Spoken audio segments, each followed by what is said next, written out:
ഇന്ന് ശബരിമല മണ്ഡല മകരവിളക്ക് തീർത്ഥാടനത്തിന് സമാപനമായിരിക്കുന്നു എന്നതാണ്. പന്തളം കൊട്ടാരം രാജപ്രതിനിധി നാരായണവർമ്മയുടെ ദർശനത്തിന് ശേഷമാണ് നടയടച്ചത്. ഈ തീർത്ഥാടന കാലത്ത് 54 ലക്ഷത്തിലധികം തീർത്ഥാടകരാണ്, അയ്യപ്പന്മാരാണ് സന്നിധാനത്തെത്തി ദർശനം നടത്തി മടങ്ങിയത്. നിങ്ങളൊരു കാര്യം ഓർക്കുക, ഈ തീർത്ഥാടന കാലം കടന്നു പോകുമ്പോൾ അതിൽ ആദ്യത്തെ ഒരു ദിവസം മാത്രം ചില പ്രശ്നങ്ങൾ മാധ്യമങ്ങളിലൂടെ അടക്കമുണ്ടായി എന്നതിനപ്പുറത്തേക്ക് മറ്റൊരു പരാതികളുമില്ലാതെ കടന്നു പോകുന്ന ഒരു തീർത്ഥാടന കാലം കൂടിയാണ്. 1/2 കോടിയിലധികം അയ്യപ്പന്മാർ സുഖദർശനം നടത്തി കടന്നു പോകുന്ന ഒരു തീർത്ഥാടനം. വരുമാനത്തിലും ഒക്കെ വലിയ വർധനമുണ്ടായിരിക്കുന്നു.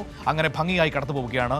സുജു ഉണ്ട് എന്നോടൊപ്പം. സുജു, ഈ തീർത്ഥാടന കാലത്തെ ചടങ്ങുകളൊക്കെ പൂർത്തിയാക്കി രാവിലെ നടയടച്ചിരിക്കുന്നു. 1/2 കോടിയിലധികം അയ്യപ്പന്മാർ സന്നിധാനത്തെത്തി ദർശനം നേടി മടങ്ങിയിരിക്കുന്നു. പരാതികളില്ല, പരിഭവങ്ങളില്ല.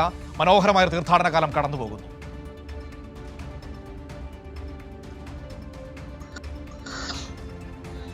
തീർച്ചയായും മനു, അതുതന്നെയാണ് ഏറ്റവും സന്തോഷം പകരുന്ന കാഴ്ച. ഈ തീർത്ഥാടന കാലം ഏതാണ്ട് 66 ദിവസത്തിലധികം നീണ്ടുനിന്ന തീർത്ഥാടന കാലമാണ് കഴിഞ്ഞു പോകുന്നത്. അതിൽ ഇന്ന് രാവിലെ തന്നെ ചടങ്ങുകൾ പൂർത്തിയാക്കി നട അടച്ചിരിക്കുകയാണ്. പന്തളം കൊട്ടാരം പ്രതിനിധിയാണ് ഏറ്റവും ഒടുവിൽ 18ാം പടി ഇറങ്ങി ദർശനം നടത്തുകയും താക്കോൽ കൂട്ടം ദേവസ്വം അഡ്മിനിസ്ട്രേറ്ററെ ഏൽപ്പിക്കുകയും ചെയ്തിട്ടുണ്ട്.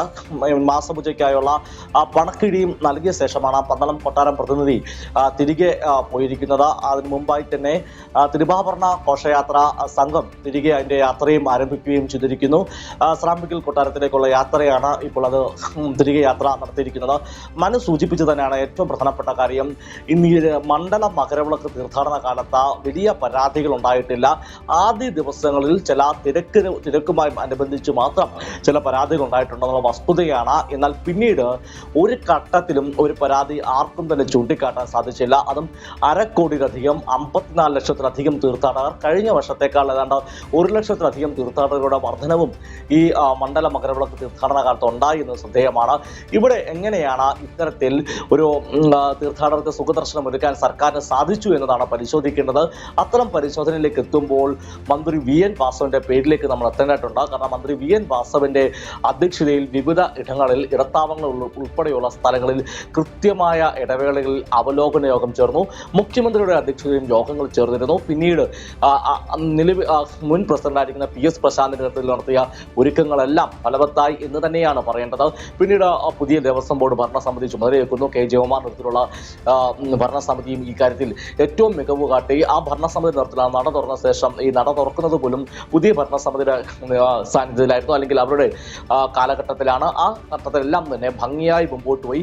നാം ഓർക്കേണ്ട ഒരു കാര്യമുണ്ട്. ഈ ശബരിമല തീർത്ഥാടന വേളയിൽ തെരഞ്ഞെടുപ്പ് കമ്മീഷൻ ദേവസ്വം വകുപ്പ് മന്ത്രിക്ക് സന്നിധാനത്തിൽ എത്തുന്നതും യോഗങ്ങൾ വിളിച്ചു ചേർക്കുന്നതുമായി ബന്ധപ്പെട്ട വിലക്ക് ഏർപ്പെടുത്തുകയും ചെയ്തിരുന്നു. അത് ചട്ടം ചൂണ്ടിക്കാട്ടിക്കൊണ്ടായിരുന്നു. എന്നാൽ സർക്കാർ ഹൈക്കോടതിയെ സമീപിക്കുകയും ഹൈക്കോടതിയുടെ അനുമതിയോട് കൂടി തന്നെ പിന്നീട് എരുമേലി അടക്കമുള്ള എരുമേലി പമ്പ സന്നിധാനത്തൊക്കെ എത്തി തന്നെ മന്ത്രി നേരിട്ട് കാര്യങ്ങൾ വിലയിരുത്തുകയും നടപടികൾ പാലിക്കുകയും ചെയ്തു.